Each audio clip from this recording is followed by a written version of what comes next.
சட்டம் மாறி வந்து மண்ணை முட்டும் காலில் சூழ்ந்து கைகள் தட்டும் வாழியவே தென்னவராட்சி திசைகள் எட்டும் நம்மவராற்றல் விண்ணை முட்டும் எட்டு திக்கும் முரசு கொட்டும் வாழியவே. பூங்கோதை உங்கள் மனதை மாற்றி உங்களை மணந்து வாழ வேண்டும் என்று ஆசைப்பட்டது நாங்கள்தான். நாங்கள் என்றால் இன்னும் வேறு யார்? அன்னையார். ஆமண்ணா, நீங்கள் மனம் மாற வேண்டும், ஒரு நல்ல பெண்ணை மணந்து கொண்ட இல்லற வாழ்வை தொடங்க வேண்டும் என்று அன்னையார் ஆசைப்பட்டார். அப்போது நான் தான் பூங்கோதையை பற்றி சொல்லி அவள் உங்களுக்கு பொருத்தமானவள் என்று சொன்னேன். அன்னையாருக்கு மிகவும் மகிழ்ச்சி. பூங்கோதை சிறு வயது முதல் உன் அண்ணனை பற்றி நன்றாக அறிந்தவள், உன் அண்ணனுக்கு தகுந்த துணையாக இருப்பாள், அவன் மனமறிந்து நடந்து கொள்வாள், நமது அரசு குடும்பத்திற்கு பொருத்தமானவள், உறவு முறையிலும் அவனை மணக்கும் உரிமை பெற்றவள், அதனால் நீ அவர்களை இணைத்து வைப்பதற்கு முயற்சி செய் என்றார். இதென்ன விபரீதம்? ஏன் உங்களுக்கு இப்படியெல்லாம் தோன்றுகிறது? எனது நிலை நன்றாக தெரிந்திருந்தும் ஏன் இப்படியெல்லாம் சிந்திக்கிறீர்கள்?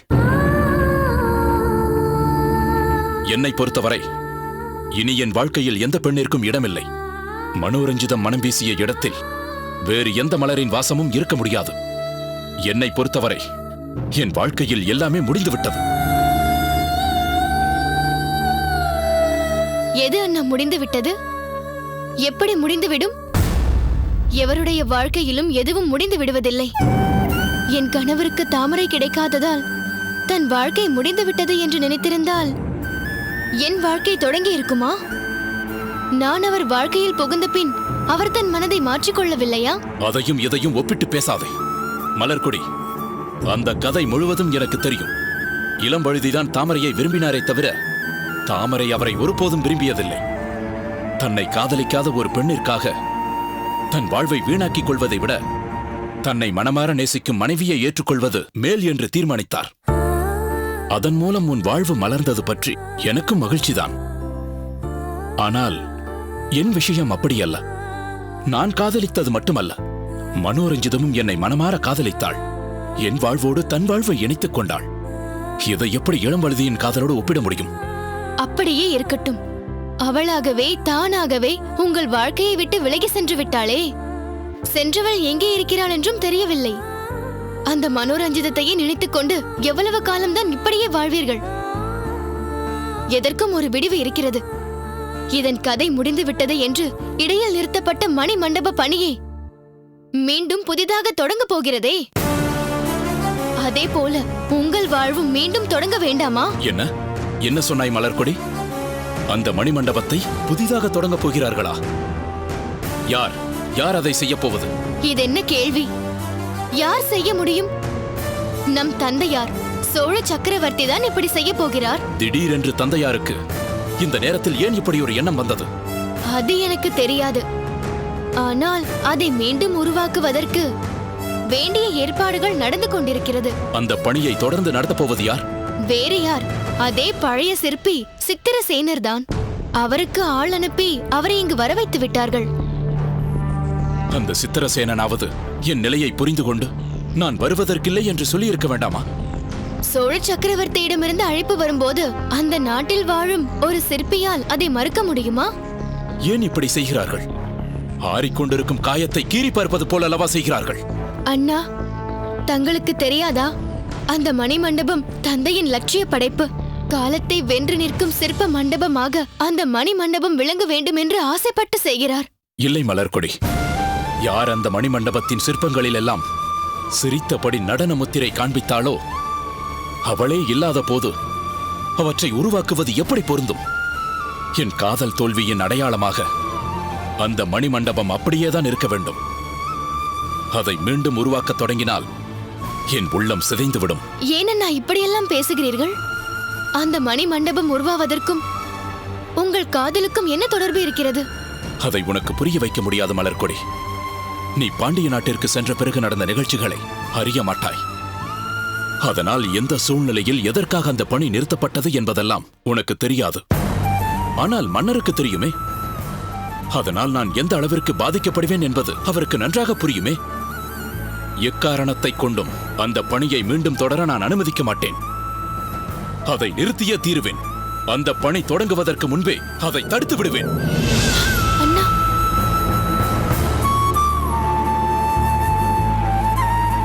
எதையோ பேசத் தொடங்கி எங்கேயோ போய்விட்டதே.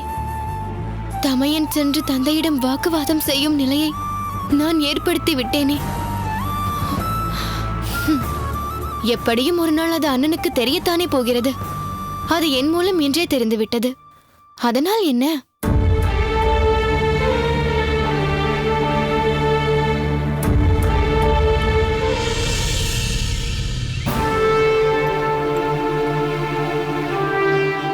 மன்னவா, நமது மணிமண்டபத்தில் நாம் விரிவுபடுத்த வேண்டிய பகுதி இதுதான். இங்கிருந்து துவங்கி இதுவரை 4 தூண்களை நியமிக்க வேண்டும். இங்கு மிகுந்த வேலைப்பாடுகள் நிறைந்த ஒரு கதவை உருவாக்க வேண்டும். இதெல்லாம் சரிதான். இப்பொழுது எனக்கு தெரிய வேண்டியது, நடன பாவங்களில் இன்னும் எத்தனை தேவைப்படுகிறது? அதற்கு அவற்றை நிறைவுபடுத்த என்ன செய்ய போகிறாய்? மன்னவா, அதற்கென இனி யாரும் வரத் தேவையில்லை. ஒரு பெண்ணின் முகபாவத்தைக் கொண்டு 84 வடிவங்களை வடித்திருப்பதால் இனி அதையே மனதில் கொண்டு ஓவியமாக வேறு வேறு நடன பாவங்களை வரைந்து அவற்றை சிற்பமாக வடித்து விடுவேன். அப்படியானால் இனி பிரச்சனை இல்லை. முன்பு பணி செய்தவர்களில் யார் யாரையெல்லாம் அழைத்துக் கொள்ள வேண்டுமோ அவர்களை அழைத்துக் கொள்ளுங்கள். முன்போலவே நீங்கள் தங்குவதற்குரிய எல்லா ஏற்பாடுகளையும் செய்து தர வேண்டும் என்று நான் அமைச்சருக்கு ஆணையிட்டிருக்கிறேன். அங்கேயே தங்கி உங்கள் பணிகளை தொடங்கலாம். மிக்க மகிழ்ச்சி மன்னவா. வணங்குகிறேன் இளவரசே. ஆம் சிற்பி, நான் பிறகு வந்து மற்ற விவரங்களை பேசுகிறேன். நீ இப்பொழுது செல்லலாம். சித்தம் மன்னவா.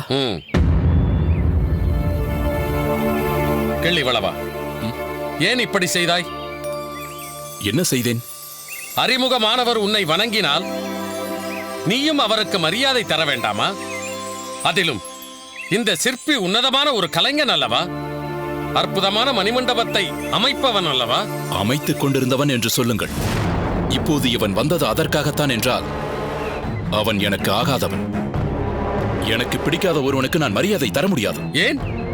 அந்த சிற்பியை இங்கு அழைத்து வந்து எனக்கு அறிமுகம் செய்தவனே நீதானே. அதற்காக இப்போது அவன் அதை செய்வதை நான் அனுமதிக்க மாட்டேன். அதை என்னால் ஏற்றுக்கொள்ள முடியாது. இப்படி பேசுவது பொருத்தமற்றது என்பது உனக்கு தெரியவில்லையா? அவனாக எப்படி வருவான்? நான் அழைக்காமல் அவன் ஏன் வரப்போகிறான்? எது எப்படியானாலும் அந்த மணிமண்டப பணியை தொடங்குவதில் எனக்கு விருப்பமில்லை. அந்த நினைவை விட்டுவிடுங்கள். ஏன்? அதனால் உனக்கு என்ன பிரச்சனை? என்னை பார்த்து இப்படி கேட்க உங்களுக்கு எப்படி மனம் வந்தது தந்தையே? இப்படி ஒரு மணிமண்டபம் கட்ட வேண்டும் என்ற ஆசை உங்களுக்கு ஏன் வந்தது என்று நான் எத்தனை முறை நொந்து போயிருக்கிறேன் தெரியுமா? அதற்காகத்தானே பெண்களையே ஏறெடுத்து பார்க்காத நான் அவர்களை தேடிக்கொண்டு அங்கங்கு அலைய நேர்ந்தது. அதற்காகத்தானே நளின கலைகளில் ஈடுபாடில்லாத நான் நடனம் நடக்கும் இடங்களுக்கு சென்று அவற்றை பற்றி அறிய நேர்ந்தது. இறுதியாக உறையூரில் மனோரஞ்சிதத்தை சந்தித்து இங்கு வர மறுத்து அவளை சம்மதிக்கச் செய்து அழைத்து வர நேர்ந்தது. அதனால் என்ன? அவளது நடன முத்திரைகள் அனைத்தும் அழியாத சிற்பங்களாக கல்லில் இடம்பெற்றிருக்கிறதே. ஆனால் அது முழுமையடையவில்லையே. அவள் உச்சக்கட்ட நடனங்களை அபிநயம் பிடிக்காமலேயே எங்கோ சென்று மறைந்து விட்டாளே. அவளே இல்லாத போது மீதமுள்ளவற்றை யாரை கொண்டு சிற்பம் படிப்பீர்கள்? எப்படி மண்டபத்தை நிறைவுபடுத்துவீர்கள்? அதை பற்றிய கவலை உனக்கு வேண்டாம். இனி வேறு யாரையும் அதற்கென அழைக்கப் போவதில்லை. நினைவில் இருப்பதை கொண்டே அந்த சிற்பங்களை செதுக்கி விடுவேன் என்று அந்த சிற்பி சொல்கிறான். நினைவில் இருந்தோ கனவில் இருந்தோ அதை அவர் செய்ய தேவையில்லை. ரஞ்சிதம் என்னை விட்டு பிரிந்ததால் நான் காதலில் தோல்வியடைந்தவனாக நடமாடிக்கொண்டிருக்கிறேன். அவள் இல்லாத நிலையில் நீங்கள் இதை கட்டினால் நான் என் வாழ்க்கையில் எல்லா வகையிலும் தோற்றவனாகி விடுவேன். இது என்ன சிந்தனை? ஏன் நீ இப்படியெல்லாம் பேசுகிறாய்? ஒரு மணிமண்டபம் உருவாக தொடங்கி பாதியிலே நின்று விட்டால் இது ஏன் இப்படி ஆயிற்று, யாரால் இவ்விதம் நேர்ந்தது என்றெல்லாம் கேட்க மாட்டார்களா? அப்பொழுது வரலாறு தெரிந்தவர் யாராவது ஒருவர் கரிகால் வளவருக்கு கிள்ளிவளவன் என்று ஒரு மகன் இருந்தானாம். அந்த மகன் ஒரு பெண்ணை காதலித்து தோல்வி அடைந்ததால் இந்த மண்டபம் இப்படி கட்டி முடிக்கப்படாமலே நின்று விட்டதாம் என்று சொன்னால் அது நமக்கு பெருமை தருமா? அதை நினைவுபடுத்துவது போல் இதை இப்படியே விட்டுவிடுவது முறையாகுமா? எது எப்படியானால் எனக்கு என்ன? யார் என்ன பேசுவார்கள் என்பது பற்றி நான் ஏன் கவலைப்பட வேண்டும்? ரஞ்சிதம் இல்லாத நிலையில் இந்த மண்டபம் இங்கு மறுபடியும் உருவாக கூடாது. கிள்ளி வளவா, ஏன் இப்படி புரியாமல் பேசுகிறாய்? எதனோடு எதை முடிச்சு போடுகிறாய்? இந்த மண்டபம் உருவாவதால் உனக்கு எந்த வகையில் அது பாதிக்கும்? எல்லாம் தெரிந்தும் ஏன் மீண்டும் மீண்டும் இப்படி கேட்கிறீர்கள்? நான் அந்த மண்டபத்தை பார்க்கும் போதெல்லாம் மனம் நொந்து வேதனைப்படும்படியான சூழ்நிலை ஏற்படும். எனக்கு அப்படி ஒரு வேதனையை ஏற்படுத்த வேண்டும் என்று ஏன் நினைக்கிறீர்கள்? கிள்ளி வளவா, மனிதனுக்கு நோய் வந்தால் வைத்தியர் கொடுக்கும் மருந்து கசப்பாகத்தான் இருக்கும். ஆனால் அந்த மருந்தை தொடர்ந்து சாப்பிட்ட பிறகுதான் அதன் மூலம் நோய் தீர்ந்து குணமடைந்து விட்டோம் என்பதே புரியும். அதேபோல் இதை கட்டும்போது மனதிற்கு சங்கடமாகத்தான் இருக்கும். கட்டி முடித்த பிறகு உனது காதலுக்கு இது ஒரு நினைவு மண்டபமாக விளங்குகிறது என்ற திருப்தி ஏற்படும். இல்லை தந்தையே, இதையெல்லாம் என்னால் ஏற்றுக்கொள்ள முடியாது. இந்த முயற்சியை நிறுத்துங்கள். எனக்கு என் காதல் தான் முக்கியம். அப்படியானால் எனக்கு நாடுதான் முக்கியம். நாட்டிற்கு பெருமை சேர்க்கும் ஒரு மணிமண்டபம் உருவாவதை என்னால் நிறுத்த முடியாது. நீங்கள் என் காதலை ஏற்றுக்கொண்டு எங்களை சேர்த்து வைப்பதாக கூறினீர்களே, அதற்கு பிறகு வேண்டுமானால் இதை செய்யுங்கள். ரஞ்சிதம் வந்தால் நிச்சயம் அந்த வாக்குறுதியை நான் நிறைவேற்றுவேன். அவள் இருக்கிறாளா இல்லையா என்று தெரியாத நிலையில் அதற்காக காத்திருக்க முடியாது. இதுதான் நீங்கள் என் காதலுக்கு தரும் கௌரவமா? நீ இல்லாத ஒருத்தியை நினைத்து சூனிய வாழ்க்கை வாழ்ந்து கொண்டிருக்கிறாய். இதிலிருந்து உன்னை மீட்கவாவது நான் இதை செய்யத்தான் வேண்டும். சோழ பாண்டிய உறவுக்கு அடையாளமாக விளங்கப் போகும் அந்த மணிமண்டபத்தை கட்டத்தான் போகிறேன். வரலாற்று சுவடாக நிலை பெற போகும் அதை உருவாக்கத்தான் போகிறேன்.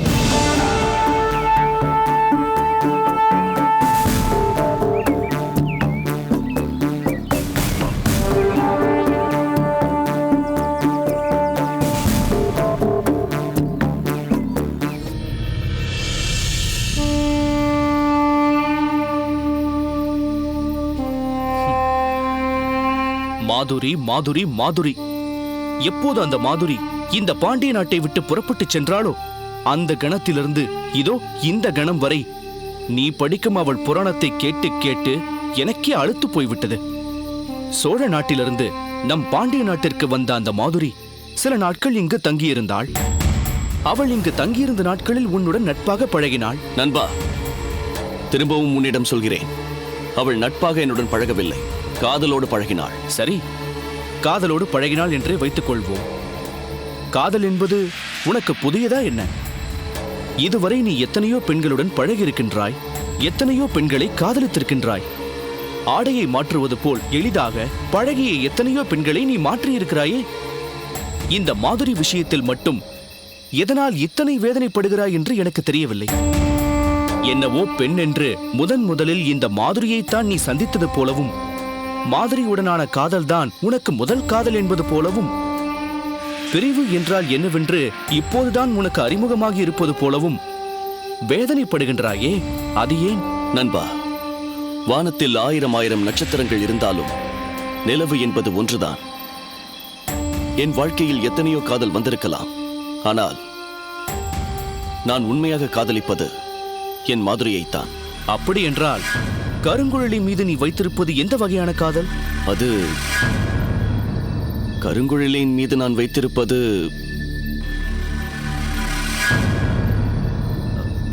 மகேந்திரா, அங்கு யார் வருகிறார்கள் என்று பார்.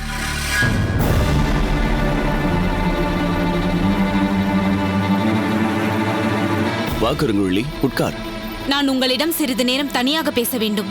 என்னிடம் உனக்கு இல்லாத உரிமையா? பேசு. நண்பா, நாம் நாளை சந்திப்போம், புறப்படு. சரி நண்பா, நான் வருகிறேன்.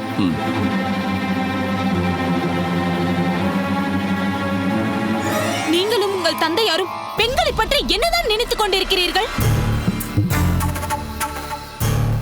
வேண்டுமென்றால் சமையலுக்கு உபயோகப்படுத்தவும், வேண்டாம் என்றால் தூக்கி எறியவும் கிள்ளிக்கீரைதான் பெண்கள் என்று நினைத்துக் கொண்டிருக்கிறீர்களா? கருங்குழலி, இப்போது என்ன நடந்து விட்டது என்பதற்காக இவ்வளவு கோபமாக பேசுகிறாய்? இன்னும் என்ன நடக்க வேண்டும்? எல்லாம் தான் நடந்து முடிந்து விட்டதே. இனி நடக்க என்ன இருக்கின்றது? இதை பார் கருங்குழலி, இப்போது எனக்கு இருக்கும் மனநிலையில் இப்படி சுற்றி வளைத்து பேசினால் எனக்கு எதுவும் புரியாது. எதுவாக இருந்தாலும் நேரடியாக சொல். நம் இருவருடைய திருமண விஷயமாக பேசுவதற்கு என் தந்தையார் உங்கள் இல்லத்திற்கு வந்தபோது என்ன நடந்ததென்று உங்களுக்கு தெரியும். உங்கள் தந்தையாரும் என் தந்தையாரும் பேசிக் கொண்டிருக்கும் போது இடையில் ஏதோ கருத்து வேறுபாடு வந்திருக்கின்றது. திருமணம் போன்ற இரு வீட்டார் கலந்து பேசும் பொது விஷயத்தில் கருத்து வேறுபாடுகள் வருவது இயல்பான விஷயம்தானே? உண்மைதான். அப்படிப்பட்ட ஒரு கருத்து வேறுபாடுதானே உங்கள் தந்தையாருக்கும் என் தந்தையாருக்கும் இடையில் ஏற்பட்டது. உங்களை பற்றி என் தந்தையார் சில குறைகளை சுட்டிக்காட்டி பேசி இருக்கலாம். அதற்காக திருமணத்தையே நிறுத்தி விடுவேன். எங்களுக்கு உங்கள் பெண்ணும் வேண்டாம், இந்த திருமணமும் வேண்டாம் என்று உங்கள் குடும்பத்தார் எல்லோரும் சேர்ந்து என் தந்தையாரை எடுத்தெறிந்து பேசியிருக்கின்றீர்களே, இது எந்த விதத்தில் நியாயம்? ஆண்மகனை பெற்ற உங்கள் வீட்டார் என்ன வேண்டுமானாலும் பேசுவார்கள். பெண்மகளை பெற்ற என் தந்தை நீங்கள் சொல்வதற்கெல்லாம் அடிபணிந்து போக வேண்டும், அப்படித்தானே? உங்கள் தந்தையார் இந்த திருமணம் வேண்டாம் என்று கூறியிருக்கின்றார். அப்போது நீங்களும் அங்கு இருந்திருக்கின்றீர்கள். ஆனால் மறுப்பு எதுவும் கூறவில்லை. அப்படி என்றால் என் மீது கொண்டுள்ள காதல் பொய்யா? எனக்காக உங்கள் மார்பை கீறி கொண்டீர்களே, அதெல்லாம் வெறும் நடிப்பா? சொல்லுங்கள். கருங்குழலி, நான் உன்னை காதலிக்கிறேன் என்பதற்காக நான் உன் விருப்பப்படிதான் நடக்க வேண்டும், உன் கட்டுப்பாட்டில் தான் இருக்க வேண்டும், உன் சொற்படிதான் கேட்க வேண்டும் என்று நீ நினைத்தால் அது உன் முட்டாள்தனம். நானும் உன்னை திருமணம் செய்து கொள்ள வேண்டும் என்றுதான் ஆசைப்படுகிறேன். நம் திருமணம் நடப்பதும் நடக்காததும் உன் கையில் தான் இருக்கிறது.